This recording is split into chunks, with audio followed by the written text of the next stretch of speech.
Hello everybody, today I will be telling you a story about me in my school. School can be a place filled with story times. However, I have a terrible memory and I remember none of that. So this story is rather recent. In my school I have classes for different languages, and what class I'll be talking about today is my Chinese class.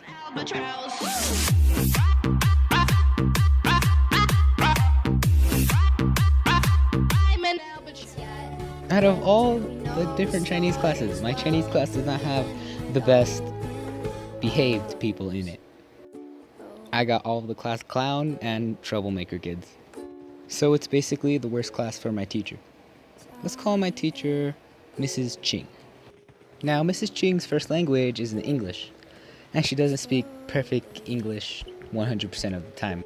So one time she was reviewing some pretty basic Chinese to us.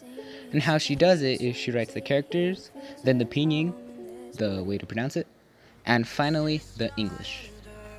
So she was writing a conversation in Chinese, and I think one side asked, "How are you?" So the replying side, she tried to put, "I am not feeling well." But instead, in English, she put, "I am not feel well." And my class went full on jokester mode. Most of the kids in my class were saying, "Mr. Stark, I am not feel well." Yeah, so we just heard that joke for like the next 30 minutes. And I know that joke is old, but we like to use it at my school. Now this other time is specifically about some of my troublesome classmates. One time this kid, let's call him Eddie, actually managed to convince the teacher that his name was George. And the rest of the class was just going along with it. Whenever we called him, we said, "Hey George," and then da da da da da. So since we were calling him that, the teacher just thought that, okay, his name's George. Then sometime during the week, George and two other kids we'll call Dan and Andrew, they all got in trouble. Side note, Mrs. Ching doesn't have a classroom, so we're using another teacher's classroom where she comes in and out whenever. So as they're all getting in trouble, Mrs. Ching says, "Dan, Andrew, and George, you all had lunch detention." And the teacher whose room we were borrowing didn't know a George. And then she just looks confused. So now she's trying to figure out who the heck George is. And the rest of the class is just dying at the look of confusion on the other teacher's face. At the end of the class, the three in trouble stood in the line, and since the teacher whose room we were borrowing in knew Dan and Andrew, she used process of elimination to find out who George was. Yeah, my classmates aren't the smartest of people. Anyways, that's all for today. I took very long to upload again. School's hard. Don't do sleep. Make sure to get 8 hours of drugs, and I'll see y'all later. At the end of this match, I died in a really dumb way, so keep on watching if you want to see how dumb I am. We always leave me. Why do I, baby, why do I love the times we never love a feeling? Always in love with you. That's why I need you to back up, 'cause I can't be close to you.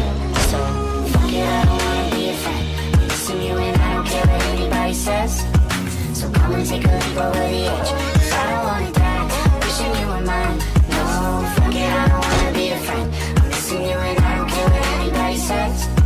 So come and take a leap over the edge, 'cause I don't wanna die wishing you were mine. Oh.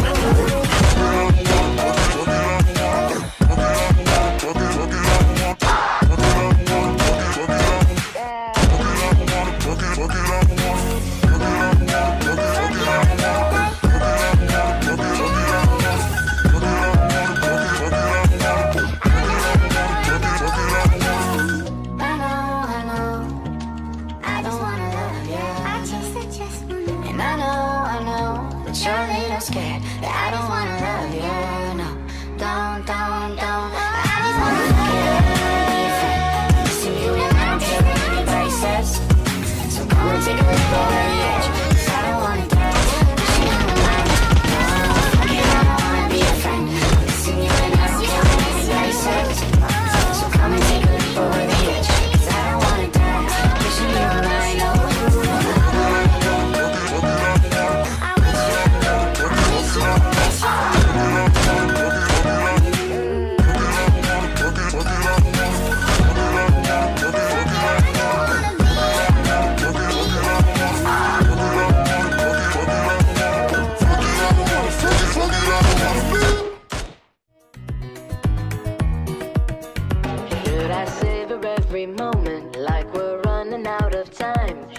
Why let bygones be bygones, just to ease each other's minds? Why not take it at face value? See the picture black and white. Might not be